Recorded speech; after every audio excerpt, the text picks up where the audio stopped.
Bismillahirrahmanirrahim. Assalamualaikum warahmatullahi wabarakatuh. Semangat pagi semuanya. Apa kabar hari ini? Mudah-mudahan semuanya dalam perlindungan Allah Subhanahu wa Ta'ala ya. Masih dengan tema yang sama ya, yaitu tentang sistem pernapasan. Pada video pembelajaran kali ini, kita akan membahas proses pernapasan manusia mulai dari udara masuk ke hidung sampai dihembuskan keluar lagi melalui hidung. Dan alat pernapasan apa saja yang terlibat dalam proses pernapasan tersebut.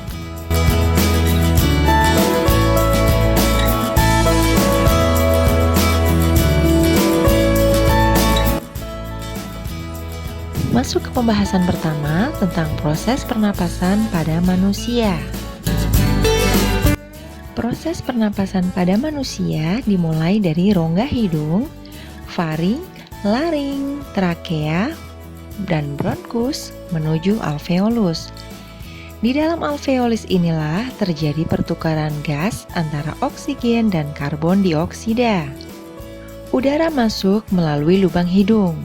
Di dalam rongga hidung terdapat silia atau rambut hidung, membran mukosa, dan kapiler darah. Silia atau rambut hidung berfungsi untuk menyaring debu atau kotoran dalam udara yang masuk ke dalam hidung.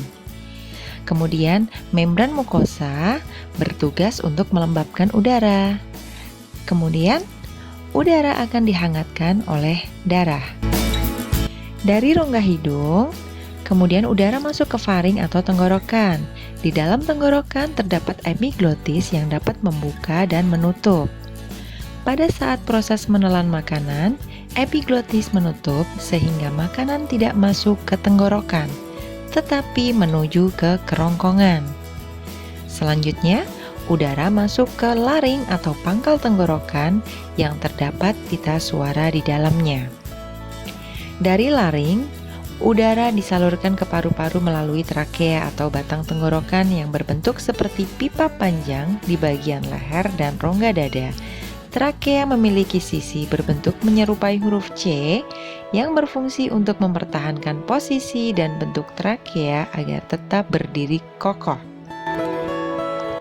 Sistem pernapasan pada manusia terdiri dari dua proses, yaitu inspirasi, yaitu memasukkan udara ke dalam paru-paru, dan ekspirasi atau mengeluarkan udara dari paru-paru. Bronkus atau cabang batang tenggorokan memiliki banyak cabang yang lebih kecil yang dinamakan bronkeolus. Percabangan bronkeolus berakhir pada gelembung paru-paru yang disebut alveolus. Gelembung tersebut diselimuti oleh kapiler darah.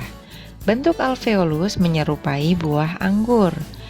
Pada alveolus inilah terjadi difusi atau pertukaran gas antara oksigen dan karbon dioksida. Secara singkat, udara yang penuh dengan oksigen masuk melalui hidung menuju faring, laring, trakea, bronkus, bronkeolus menuju kantong alveolus. Pada saat udara di alveolus, oksigen yang kita hirup melewati dinding kapiler darah. Selanjutnya, darah akan mengedarkan oksigen ke seluruh tubuh. Kemudian darah akan kembali ke alveolus dengan membawa karbon dioksida menuju tenggorokan, kemudian menuju ke lubang hidung untuk dihembuskan keluar dari dalam tubuh. Proses inilah yang disebut dengan bernapas. Pembahasan kita yang kedua adalah mekanisme pernapasan pada manusia. Proses bernapas yaitu inspirasi dan ekspirasi yang diatur oleh otot-otot diafragma dan antar tulang rusuk. Proses pernapasan dikelompokkan menjadi dua macam, yaitu yang pertama, pernapasan dada, dan yang kedua adalah pernapasan perut.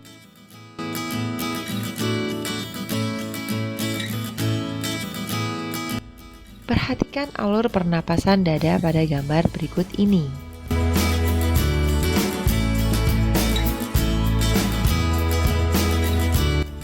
Pernapasan dada. Pernapasan dada terjadi karena aktivitas otot antar tulang rusuk. Bila otot antar tulang rusuk berkerut atau berkontraksi, maka tulang-tulang rusuk akan terangkat dan volume rongga dada akan membesar. Keadaan ini menyebabkan penurunan tekanan udara di dalam paru-paru. Karena tekanan udara di luar tubuh lebih besar, maka udara dari luar yang kaya akan oksigen masuk ke dalam paru-paru. Dengan demikian, terjadilah inspirasi. Bila otot-otot antar tulang rusuk mengendor atau relaksasi, yaitu kembali pada posisi semula, maka tulang-tulang rusuk akan tertekan. Akibatnya, volume rongga dada mengecil. Keadaan ini mengakibatkan naiknya tekanan udara di dalam paru-paru.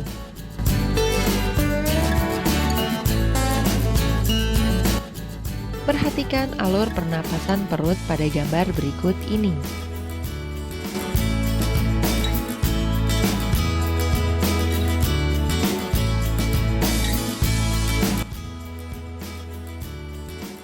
Pernapasan perut.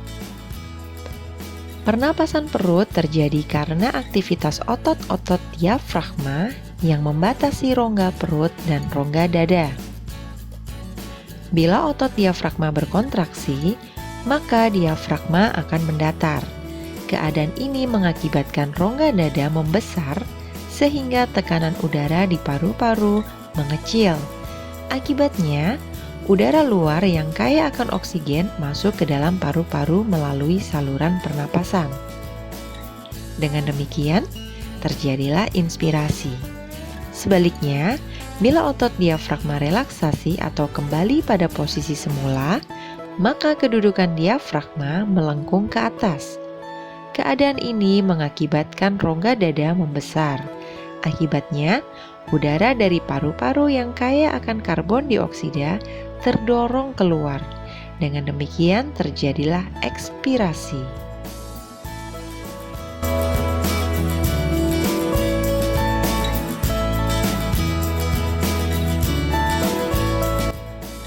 Pembahasan kita yang ketiga adalah gangguan alat pernapasan pada manusia.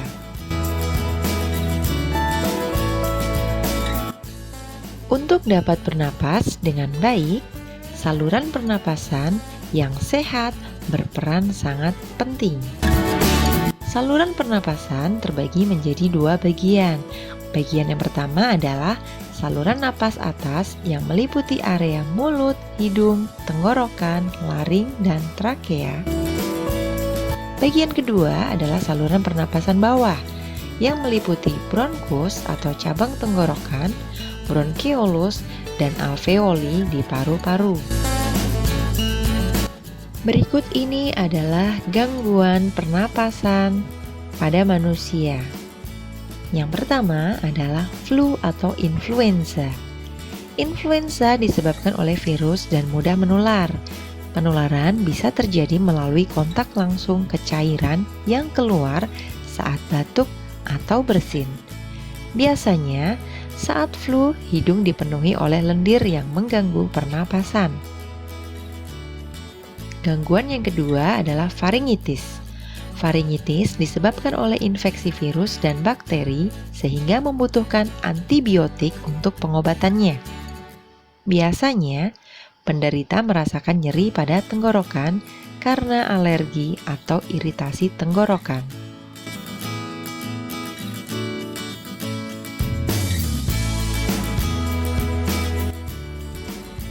Gangguan pernapasan yang ketiga adalah laringitis. Laringitis merupakan gangguan pernapasan yang menyerang laring atau pita suara. Peradangan ini terjadi karena penggunaan pita suara yang berlebihan, iritasi atau infeksi laring. Suara serak atau parau, bahkan hilang, adalah gejala dari laringitis. Gangguan yang keempat adalah asma. Asma disebabkan oleh penyempitan saluran napas. Sesak napas menjadi tanda umum penyakit ini dan biasanya bersamaan dengan mengi atau suara khas tinggi saat penderita mengeluarkan napas.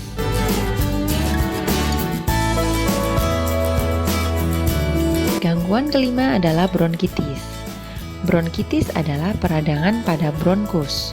Umumnya, ciri penyakit ini adalah adanya batuk berdahak, yang dahaknya bisa berubah warna. Yang keenam, Efisema. Efisema biasanya menyerang kantung udara atau alveoli. Biasanya penderita lambat laun seiring perjalanan penyakitnya akan mengalami sesak saat bernapas.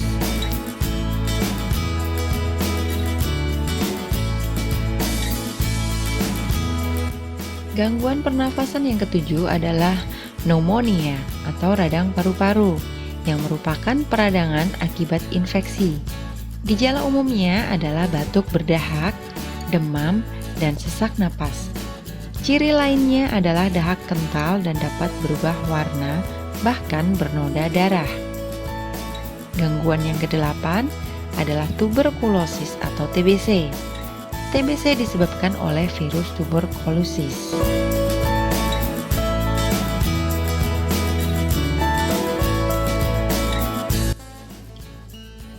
Gangguan pernapasan yang kesembilan adalah kanker paru-paru. Kanker paru-paru adalah salah satu jenis kanker paling berbahaya dengan angka kematian yang tinggi. Penyakit ini berkaitan dengan kebiasaan merokok, riwayat kanker paru-paru di keluarga, polusi, dan terhirup gas beracun. Paru-paru yang sehat menjadikan pembakaran terhadap sari-sari makanan di dalam tubuh berjalan dengan sempurna. Dengan demikian, sel-sel di dalam tubuh akan selalu memperoleh energi yang cukup untuk melakukan aktivitas. Hal-hal yang harus diperhatikan supaya paru-paru selalu sehat, yaitu yang pertama, sering bernapas dalam-dalam. Yang kedua, berolahraga di tempat terbuka. Yang ketiga, menghindari rokok. 4. Istirahat yang cukup. 5. Rumah memiliki sirkulasi udara yang baik. Dan yang keenam adalah penghijauan untuk mengurangi polusi.